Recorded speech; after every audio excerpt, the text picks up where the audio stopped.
Welcome to Good Advice Givers, the podcast where real stories meet real solutions. Whether you're leveling up in life, navigating your hustle, or simply looking for wisdom that works, you're in the right place. We bring you straight talk, actionable tips, and uplifting conversations to help you grow in mindset, money, and motivation. Don't just listen, tune in weekly, download your favorite episodes, and if you love what you hear, donate to support the mission. Your support helps us keep sharing the good advice that changes lives. We're building a community of thinkers, doers, dreamers, and believers, and we want you in it. From interviews with entrepreneurs and creatives to personal reflections on real-world challenges, every episode is packed with practical value. Ready to grow with us? Let's get into it. You know that moment, something big happens, or, well, maybe might be happening, and you just get that urge, Grab your phone, type it straight into the search bar. We all do it. Absolutely. It's basically our reflex now for understanding what's going on. What does it all mean? Well, today we're diving into a topic that clearly sparked a lot of that exact kind of curiosity. The passing of Pope Francis in 2025. Yeah. And just the wave of questions that follow an event like that. So momentous. Exactly. And we're trying to look, a bit deeper than just the headlines, aren't we? We've got the news article, sure, the formal story. Right. Maybe even more interesting, we've looked at the raw stuff, the unfiltered questions people were actually typing online. Yeah, those search queries, things like, next pope or conclave. They give us this amazing, real-time picture of what's genuinely on people's minds. So our mission here really is to get past just reporting the news and really understand the main things people were interested in, concerned about when thinking about the pope's passing and, the whole papal succession thing. It was fascinating, right away, is just how many questions were laser focused on Pope Francis himself. Really direct stuff. Like what specifically jumped out at you? Well, the most common ones were incredibly blunt. Pope Francis' death.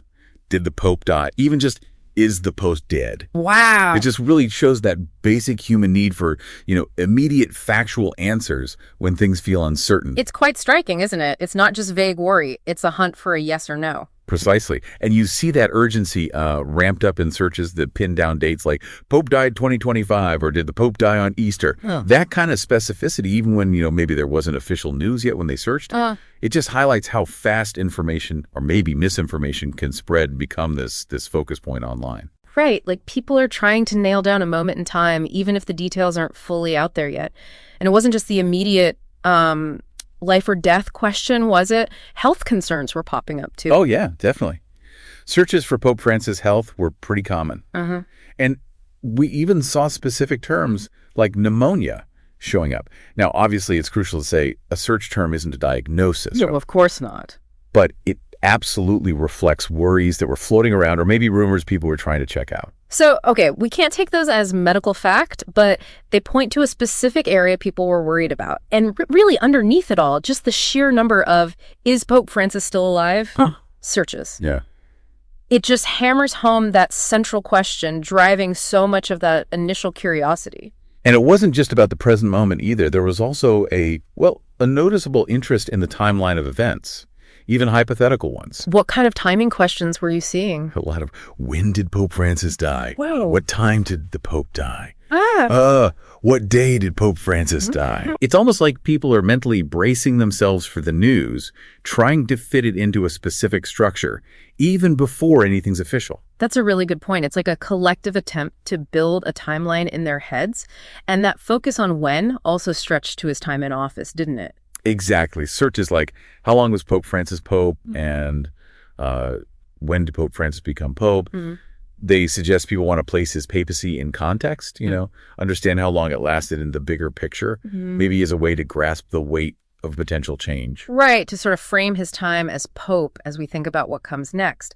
But the searching definitely didn't end with just questions about Pope Francis. There was a very clear, very quick shift towards the future. Oh, absolutely. The focus snapped pretty fast to who might succeed him. The searches really showed that anticipation, didn't they? I mean, phrases like who will be the next pope, new pope, who's the new pope, they were everywhere. And then even more specific ones like who will be the next pope after Pope Francis and who will succeed Pope Francis? That succession question was obviously huge. It's a remarkably fast pivot, isn't it? From worrying about the current pope to intense guesswork about his successor. Yeah. And tied right into that is how often the word conclave popped up in searches. Conclave. Okay. For anyone listening who might not be totally sure, can you give us a quick rundown? What is that? Sure. So the conclave is the traditional and very secret meeting of the College of Cardinals. Got it. They get together specifically to elect a new pope. It's this ancient ritual, super strict rules about secrecy and, the famous white smoke signaling they've picked someone. Why the white smoke? It all creates this moment of intense global focus. Okay. So not just some casual vote, it's a specific historical process. And people were also digging into the timing of this conclave too, right? Absolutely. Tons of queries like, when will the next pope be elected? When will the conclave begin? When does the conclave start? And even, how long does it take to elect a new pope? This shows people get that picking a new pope isn't instant. It follows a set procedure, and there's usually an expected time frame. So there's definitely an awareness of a process, a timeline involved, and then naturally the speculation kicks in. Who are the likely candidates? Exactly. The guessing game begins. Looking at the search data, we saw several names popping up a lot. Luis Antonio Tecolo, sometimes spelled Cardinal Tagle. Okay. Cardinal Dolan, Cardinal Kevin Farrell, Cardinal Sarah Pietro Parolin. Sometimes that came up as Cardinal Petro Parolin. Interesting variations. Yeah, and Timothy Dolan, sometimes just Timothy Dolan. Right, these are definitely names you hear often in discussions about potential successors, the papabili, as they sometimes call them. The popables. Exactly. It's that informal term for cardinals, seen as potential candidates. The fact these names show up so much in searches probably just reflects the media coverage and expert opinions people are seeing. And it wasn't only specific names. There were also broader searches showing just a general interest in the whole field of potential candidates. What kind of broader searches did you see? Phrases like next pope candidates, who is likely to be the next pope, candidates for next pope, and even just who will replace Pope Francis. Right. It suggests people are trying to get a handle on who's in the running, what the overall landscape looks like. It really does feel like this global guessing game, trying to predict the next leader for the Catholic Church. We even saw searches like next pope odds, like people are trying to handicap the race. Well, that's a natural human thing, isn't it? Trying to predict big outcomes. It's true. And those perceived odds, they often reflect a mix of things, someone standing in the church hierarchy, their perceived influence, that sort of thing. Mm-hmm. Now, you mentioned context earlier, and it's interesting how we also saw searches looking back at previous popes. Yes, that historical angle is quite telling. We saw searches for Pope John Paul II and Pope Benedict XVI, his immediate predecessors, and specifically questions about Pope Benedict's death, like when did Pope Benedict die? Yeah, and simpler ones too, like who was the pope before Pope Francis? Even the phrase the two popes, which, could be about the movie. Right, the film. Just that time when both Benedict and Francis were alive. These look-back searches, they suggest people are trying to place Pope Francis within the longer story of the papacy. Exactly. It's like trying to understand his time in relation to recent history, maybe draw comparisons with the popes before him. Yeah. It gives a framework for understanding his papacy, maybe even for thinking about what qualities might be looked for next. And it's not just past popes. There were also searches digging into Pope Francis's own personal background. Oh, yeah. Like what kind of details were people looking for? His birth name, Jorge Mario Bergoglio, came up a lot. Along with Argentina and Buenos Aires, where he's from. And the term Jesuit also appeared quite frequently. These context searches are pretty key to understanding the person behind the title. Being a Jesuit, for instance, that's a huge part of his theological view, his leadership style, how he engages with social issues. That's a really important point. The Jesuit order has such a distinct history. Exactly. Known for intellectual rigor, commitment to social justice. It definitely informs his approach. Yeah, his background clearly shaped his papacy. Now, switching back to the actual process, the mechanics of what happens next. Right. We saw plenty of questions about that too. Yes. Definitely a public curiosity about how the church actually works, governance-wise. Searches like, what happens when the pope dies? How do they pick a new pope? And how do they choose a new pope? Were really common. It really shows people want to understand the nuts and bolts of the church during such a critical moment. Precisely. And seeing terms like College of Cardinals and Papal Conclave pop up shows there's at least some public awareness of the key groups involved. Right. The College of Cardinals, just for clarity, is that group of senior clergy, mostly bishops, the Pope appoints. They're his main advisors, and crucially, they're the ones who elect his successor. And it seems like location was also on people's minds during this time.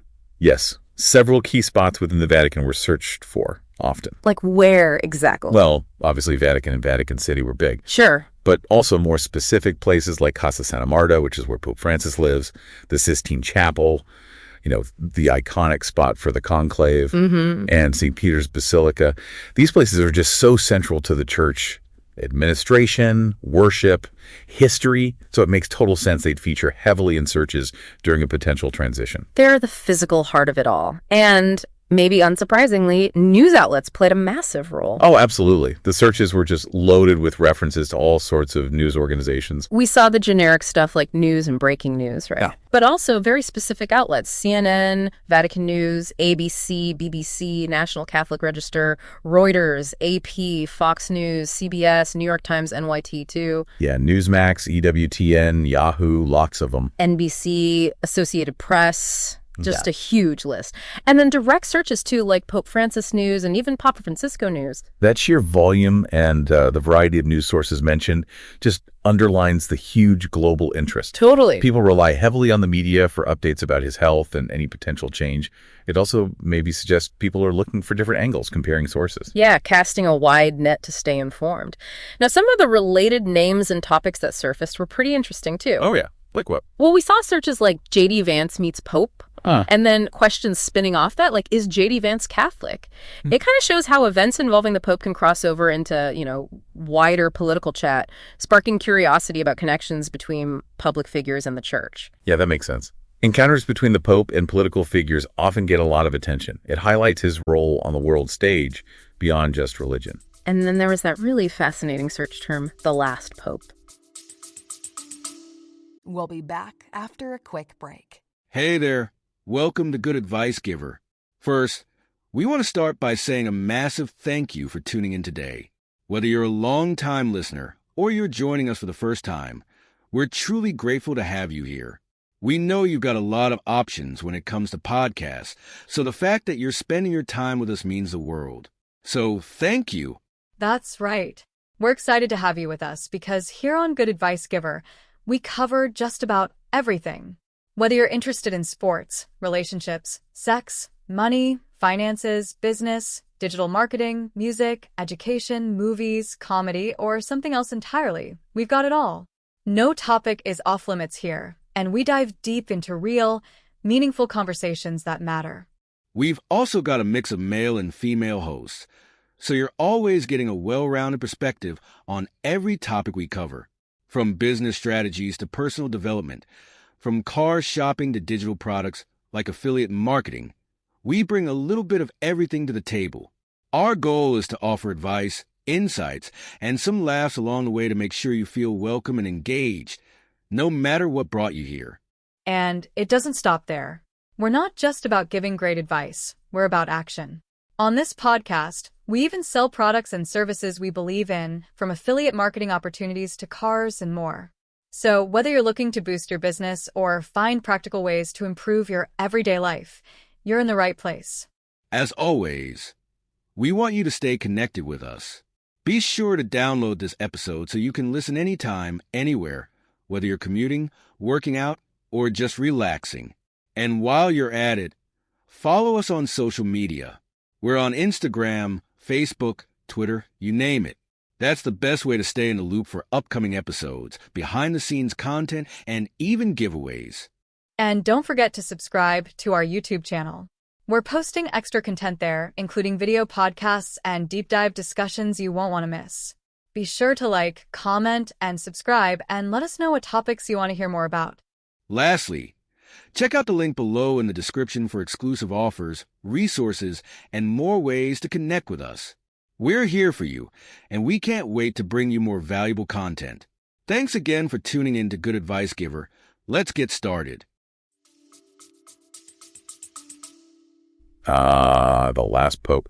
Yeah, that likely taps into all sorts of prophecies, maybe more esoteric stuff. Right. Reflecting a more, let's say, unconventional kind of curiosity about the papacy. Connecting to those old prophecies and ideas. We also saw a lot of searches that felt more personal about Pope Francis himself. What kind of personal things were people looking up? Things like Pope Francis quotes, his teachings, his age, Pope Francis' age, even Pope Francis' net worth, which always seems like a slightly odd one in this context, but it pops up. Also searches about his recent activities, Pope Francis' last appearance, his final words, Pope Francis' last words, and even the pretty somber question, where will Pope Francis be buried? Those personal searches, they just show a natural human interest in the person holding such a massive role. People are curious about his life, his ideas, and yes, the details around his eventual passing, including those traditions like papal burial. And finally, we also saw those broader general terms like just popes, pope history, and Catholic Church showing a kind of baseline interest in the whole institution. Right. And then loads of very direct, almost informal searches like pope dead, pope dies, pope passed away. Plus, actually, a surprising number of typos and variations on his name, like Pope Francos, Pope Fernassus, all sorts. Yeah, that huge range of searches, from the very formal to the super casual, the specific to the general. It really highlights two things, doesn't it? What's that? One, the enduring global fascination with the papacy as an institution. Yeah. And two, that very immediate, almost urgent need for up-to-the-minute info during a time of potential change. Okay, so pulling this all together, after digging through all these searches in the news context, what are the main takeaways? What does it all tell us? I think you can boil it down to a few key areas of intense public focus. First, there's that very immediate direct concern about Pope Francis' status. The basic question, is he still alive? Right, the fundamental question. Second, if a transition is happening, there's a huge focus on the timing. When did it happen? Or when might it? Third, a clear curiosity about the process, or the complex, maybe slightly mysterious process of picking a new pope, especially the conclave. And finally, maybe the most visible thing is just widespread speculation about who's next, who are the front runners. So immediate status, timing, the selection process, and potential successors. Exactly. These search patterns, they really give us this fascinating, unfiltered peek into the global consciousness around such a key figure and, such a historically huge institution. Yeah. It shows this mix, people wanting clear, fast information, but also being aware of and curious about these long-established procedures. And, of course, that very human habit of looking ahead and wondering what's coming. It really is a snapshot of a world watching, waiting, and wondering, isn't it? So maybe for everyone listening, as you keep following the news, maybe doing your own searches, just think about the incredible historical weight, the global impact of choosing a new leader for over 1 billion people. Yeah. It's this ancient process playing out right now in our super modern, super connected world. Hopefully this deep dive has given you a bit more insight into the kinds of questions being asked and maybe why they matter. You know how sometimes a big question pops into your head and, the first thing you do is grab your phone and type it into a search bar? Oh, absolutely. Happens all the time. Well, today we're diving into a topic that's clearly on a lot of minds right now, Pope Francis. We've been looking at what you've actually been searching for, the news headlines you're seeing, and the terms that are really spiking things like conclave, next pope, even specific names of potential successors. Right.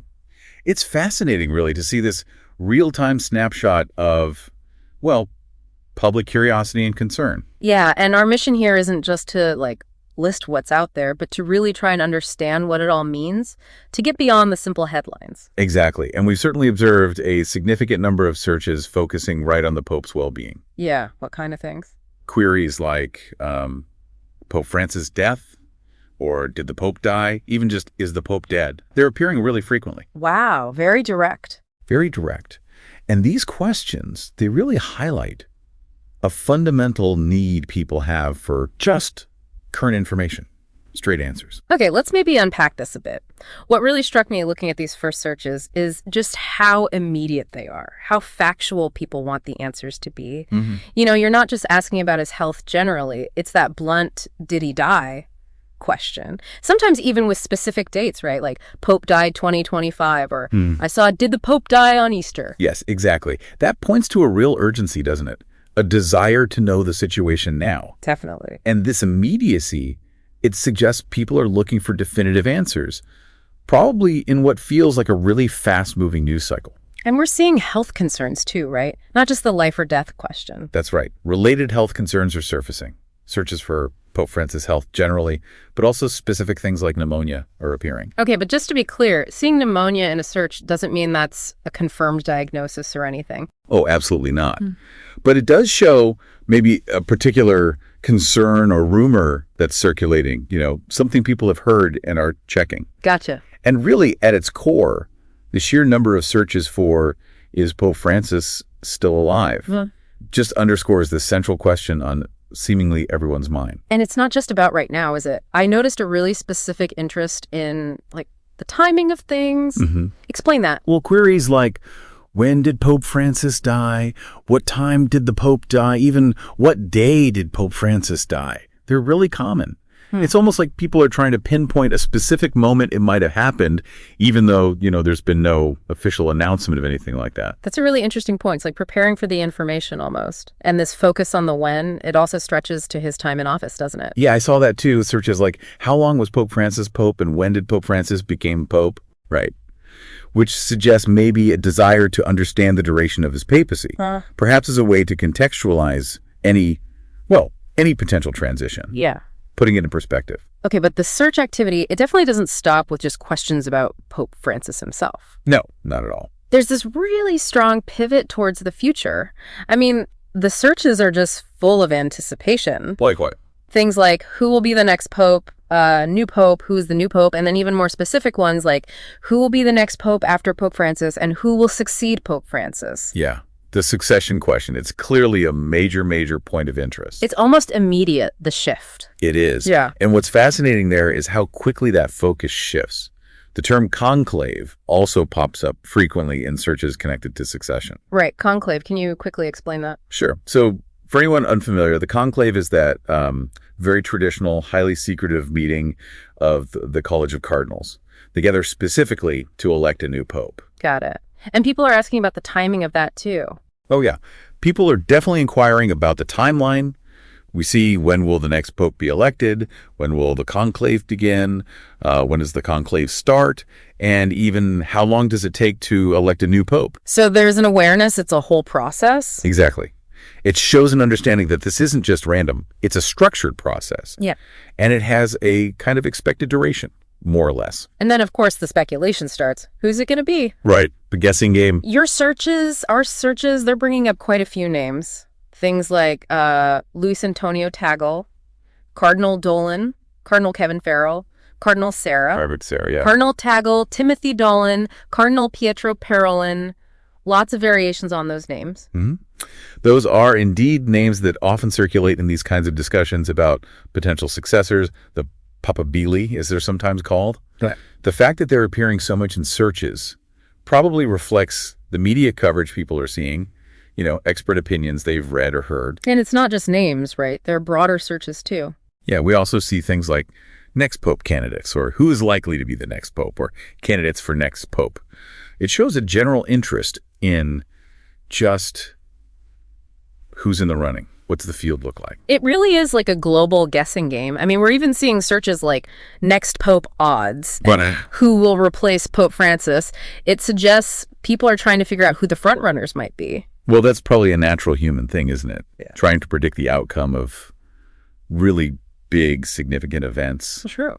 And these odds, they often reflect a mix of things, perceived influence, maybe. Yeah. The standing of these individuals within the church hierarchy, things like that. Now, it's interesting you mentioned context before, because there's also a bit of looking back happening in the searches. Ah, okay. How so? We're seeing searches for Pope John Paul II and Pope Benedict XVI. Right, his predecessors. Yeah, and specifically queries about Pope Benedict's death too. When did Pope Benedict die, for instance? There's also the simple, who was the Pope before Pope Francis, and even the phrase, the two popes. Right, which could refer to the movie or the actual situation for a while there. Could be either. But it suggests people are trying to place Pope Francis within a kind of historical timeline, you know? Yes, I think if we connect this to the bigger picture, these searches really show an effort to understand the current papacy in relation to recent history. Remembering his predecessors, it gives a framework maybe for understanding Pope Francis's own time as Pope. And maybe for thinking about what comes next. Exactly. Perhaps anticipating what qualities or, approaches might be sought in his successor. We also see searches that give us a bit more personal background on Francis himself, like Jorge Mario Bergoglio. His birth name, yeah. Along with Argentina and Buenos Aires. And the term Jesuit comes up quite a bit. Mm-hmm. And these contextual searches, they're really key to understanding the man, behind the title. How so? The Jesuit part. Well, his identity as a Jesuit, for example, that's seen as a really significant aspect of his approach to theology, to leadership, to social issues. Yeah. The Jesuit order has this long, distinct history within the church. They're often known for a focus on intellectual rigor, but also social justice. Okay, interesting. Now, getting back to the mechanics of it all, the what happens next part. Right. People are asking, what happens when the Pope dies? And how do they pick a new pope? Or how do they choose a new pope? Yeah. There's clearly a desire there to understand the actual process. This raises an important point, I think, about the level of public understanding or maybe curiosity about how the church is governed. Mm-hmm. The search terms, College of Cardinals and Papal Conclave showing up, that indicates at least some awareness of the key institutions involved. Right, the College of Cardinals. Who are they exactly? So they're essentially a body of senior clergy, mostly bishops, who are appointed by the Pope. They serve as his main advisors, but crucially, they have the responsibility of electing his successor. That's their biggest role, arguably. And location seems to be on people's minds, too. Ah, interesting. Where? Well, obvious ones like Vatican, Vatican City, but also Casa Santa Marta. Where Pope Francis lives, yeah. Right. And Sistine Chapel, obviously important for the conclave, and St. Peter's Basilica. Makes sense. Those locations are just central to the Catholic Church, aren't they? They're the hubs of administration, worship, history, everything. So their prominence in searches makes sense. Absolutely. Especially in the context of a potential papal transition. That's where the action happens, so to speak. And naturally, news is a massive part of this whole picture. Oh, undoubtedly. I mean, the search queries are just packed with news outlets. Generic ones like news, breaking news, but also specific ones, CNN, Vatican News, ABC News, BBC News, even outlets like National Catholic Register or Reuters, NAT, all the big ones. Mm-hmm. Fox News, CBS. Yeah, tons of them. And direct searches too, like Pope Francis News or even Papa Francisco News. The sheer volume of those news-related searches, it just underscores the huge global interest in Pope Francis, doesn't it? And the widespread reliance on media for any kind of updates. Totally. Now, some of the related figures and topics that pop up are quite interesting too. Like what?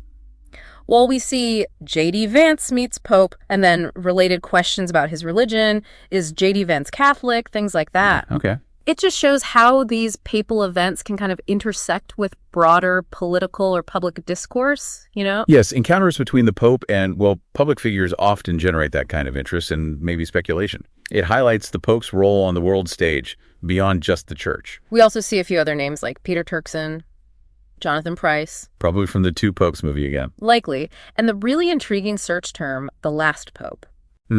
That one likely connects to various sort of interpretations and prophecies throughout history. It reflects maybe a more esoteric kind of curiosity surrounding the papacy sometimes.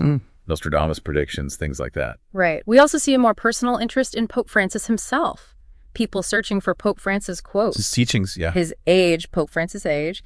Even Pope Francis' net worth, which is always a strange one for a pope. Always comes up, yeah. Questions about his last appearance or last words. And then the rather somber query, where will Pope Francis be buried? These personal searches, they reveal that, natural human curiosity about the individual, don't they? The person holding this really significant office, people are interested in his life, his words, and, the details surrounding his eventual passing, including those traditions of papal burial. And finally, there are just broader terms floating around, things like popes, pope history, Catholic Church. General interest? Yeah, and a lot of very direct, almost informal queries, just Pope dead, or Pope dies, Pope passed away. Very blunt. Yeah, plus loads of variations and misspellings, Pope Francis, Pope Francis. It's a real mix of formal and informal ways of asking. And that wide array, I think it demonstrates both things simultaneously. That general, enduring interest in the institution of the papacy itself, and also a very immediate, almost urgent need for up-to-the-minute information, however you phrase the question. Okay. So taking all of this in, this whole stream of searches and questions, what are the main takeaways from this deep dive? What does it really tell us?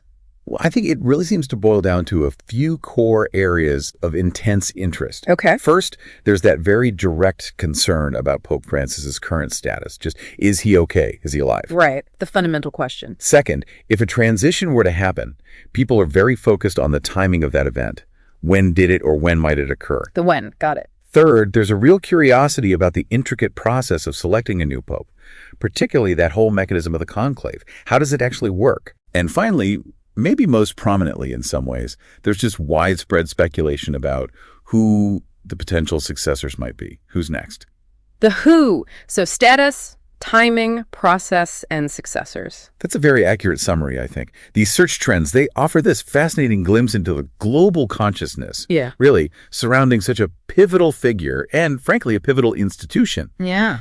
It reveals, I think, a desire for clear information, definitely an awareness or at least curiosity about the established procedures, and just that natural human interest in what the future might hold for the Catholic Church. It truly is a snapshot of a world watching and waiting and wondering. So maybe a final thought for everyone listening. As you continue to see headlines or maybe even type more questions into that search bar yourself, perhaps consider the immense historical weight, and the worldwide implications of selecting a new leader for over 1 billion people. It's huge. It's this ancient process unfolding right here in our very modern, very connected world. Hopefully this deep dive has given everyone a bit of a clearer lens, maybe, through which to view any future developments. Today is your lucky day. Today is the day that our $3 website works for you, paying you directly to your PayPal daily. Imagine $3 ongoing continuous payments to your PayPal account.